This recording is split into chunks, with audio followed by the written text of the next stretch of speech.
وہ جناب ایک بندہ ہوتا ہے، اپنی بیگم کے ساتھ گھر میں بیٹھا ہے، دال پک رہی ہے، اب اچانک دروازے پہ بیل بجتی ہے۔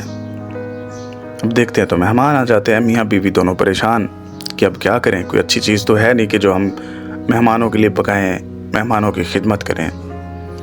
تو بندے کے مائنڈ میں ایک سکیم آتی ہے، مطلب ایک پلان آتا ہے، ٹھیک ہے۔ تو اس نے کہا اپنی بیگم کو کہ ایسا کیجئے، آپ جائیے گا کچن میں اور میں آپ کو جب کہوں گا کہ گوشت لے کے آئیں مہمانوں کے لیے پکا ہوا تاکہ ان کی ہم خدمت کریں، تو آپ نے اچانک سے برتن گرانے ہیں۔ جب برتن کے گرنے کی آواز آئے گی تو میں آپ سے کہوں گا کہ کی ہویا، تو آپ نے کہنا ہے کہ وہ جو گوشت تھا وہ تو گر گیا ہے، ٹھیک ہے، وہ ڈل گیا ہے۔ تو پھر میں کہوں گا کہ چلیں جو دال ہے وہ لے کے آئیں، پھر آپ دال لے آئیے گا، جو ہماری عزت بھی رہ جائے گی اور مہمان بھی محسوس نہیں کریں گے۔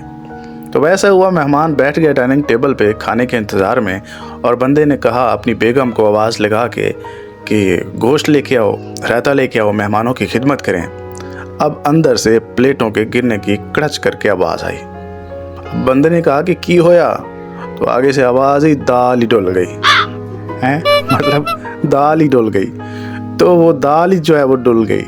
تو بعض اوقات ایسا بھی ہماری زندگی میں ہوتا ہے کہ ہماری دال ہی ڈل جاتی ہے۔ کیا آپ کے ساتھ کبھی ایسا ہوا ہے؟